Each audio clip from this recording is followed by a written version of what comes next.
So in this chapter, the Ketsubutsu students are coming back into the story. We're mainly seeing Shindo and Tatami here, but it's implied that the other students, Makabe and Itajiro, are in the vicinity as well, because they're relaying to Shindo on his communicator that like Muscular is nearby, and of course we'll get to that. But it's been quite a while since we've seen these characters, because the last time we saw them was the provisional license exam arc. And I guess this is showing us where Izuku currently is, or where he wound up during this 1 month time skip since he left UA in the previous chapter. And that's, I guess, the town that Ketsubutsu High is located in, possibly, because we'll see Shindo telling those civilians to go to the shelter that's located in Ketsubutsu High, which I guess is showing us that this is like a recurring thing going on in Japan right now, given the shaky state of things with just society in general, because we saw this was happening with UA as well. At least the families of the students were moving to UA. We saw Bakugo and Izuku's mom going there in the previous chapter, because now it's going to become some sort of makeshift shelter. And I guess it's happening all over Japan, because like I said, the shaky state of things, and given that you know, they're down a whole bunch of heroes, and I guess that's also strengthened in this chapter, the fact that they're down so many heroes, because that they're sending Shindo and Tatami to go deal with this one area of the city here. And that's also why we get like the cynical response from the civilians here, responding to the help from Shindo and Tatami. They're like, you're just kids, we're not gonna listen to you. You know, we've been doing just fine defending ourselves from looters and everything. This is another recurring thing.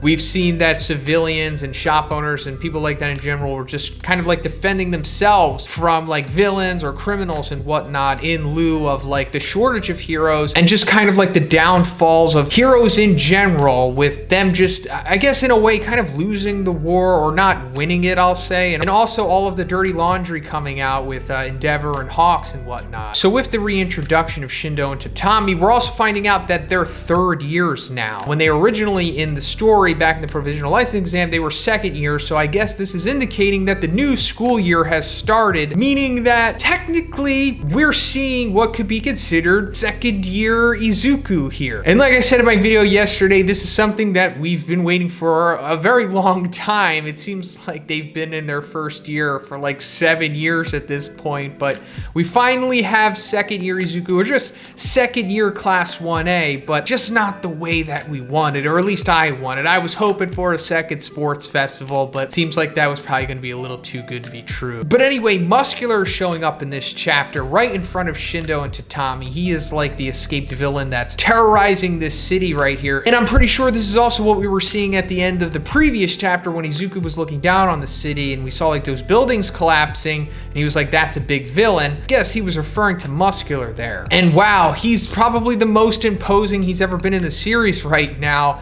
because we're actually seeing him in an environment that was outside of, you know, the handful of chapters that he was in back in the training camp arc. And he's just going through buildings, and he's looking like the Hulk. He's just really powerful, as we knew, but we mainly just needed to see him in a different environment, like I said, and going against people outside of Izuku to really establish that he is as powerful as this chapter is making him out to be. And I also rewatched and read the initial fight between Izuku and Muscular, and he was still pretty much painted to be as powerful as he is here. Like, he took a 100% smash from Izuku and kind of like shook it off. I mean, but as far as like taking 100% smashes from like villains or adversaries that we've seen in the series so far, he's like at the top of the list of being the most impressive, I guess, of taking them. And don't forget that Izuku had to dig deep to take down Muscular. Like one of the deepest diggings that we've ever seen him pull out in the series, just to take down this one guy. But let me also put it out there that the 1,000,000% smash that Izuku used to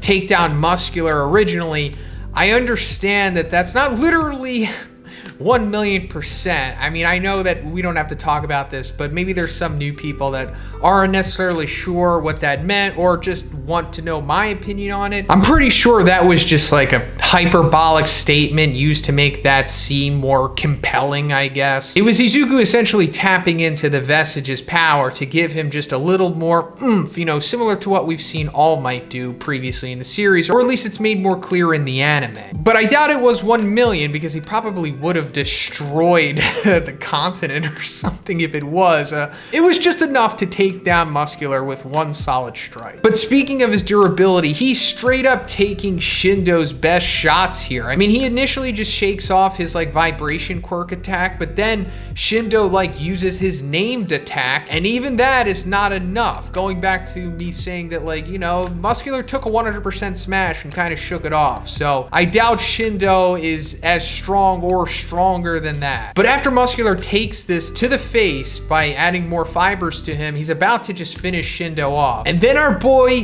Izuku comes back into the picture and gives Muscular a smash, saves the day, grabs Shindo, and he's looking pretty cool here. I likened him to a Stain-like aesthetic in my previous reviews for 306, and he's still kind of keeping that aesthetic here. However, he has his hood on, and he's actually using the mask. And I think this might be the first time within the canon of the main storyline of the manga that he's actually put the mask on. The only other time I've personally seen him put this mask on was like in the bonus pages for the volume, when Horikoshi simply just drew what it would look like if he put the mask on. And the other time I've seen it was when he put it on in the team-up missions with Mirko, that I actually reviewed that chapter. You can check it out here. Maybe he put it on like another times, like outside of canon, but still pretty cool nonetheless. But as he's holding Shindo here, he's like, no wonder my danger sense was going haywire, referring to the fourth user of One For All's quirk that he recently picked up in the war. And then Muscular looks at him and he's like, that voice, could it be? So obviously recognizing Izuku here,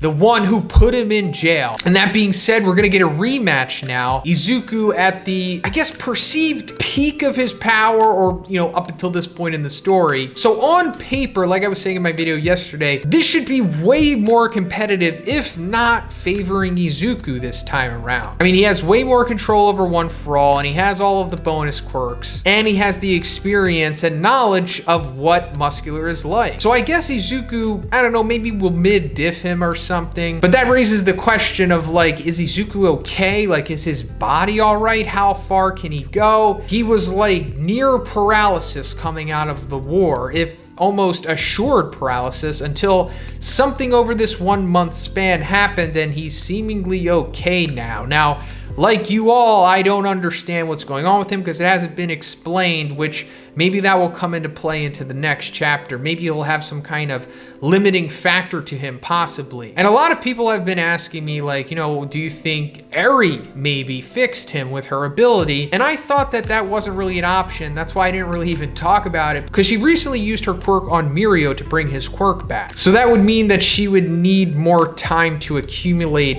whatever it is that she accumulates in her horn, and maybe a month is long enough for her to like regrow it enough, for her to use it enough to heal Izuku here. But then again, I've also expressed this in previous videos that it seems kind of problematic for Horikoshi to keep going back to the well that is Eri and use her as like a problem solver. Because obviously she's done that before with the whole overhaul battle. I don't know, it just doesn't seem like it would necessarily be a good idea from a writing perspective to keep bringing her into the picture to just fix Izuku, when otherwise him having this limited factor to him would probably make the story more rich and compelling for him to maybe find another way to get around this other than just Eri just fixes everything. But then again, it could be her, maybe, maybe not, but we'll see what happens in the next chapter, because it's looking like we're absolutely gonna get Izuku versus Muscular round 2, which is gonna be incredible. But let me know what you think about this chapter in the comments, guys. If you liked the video, please give it a like, and please check out my Facebook, please. And have a great day. See you in the next one.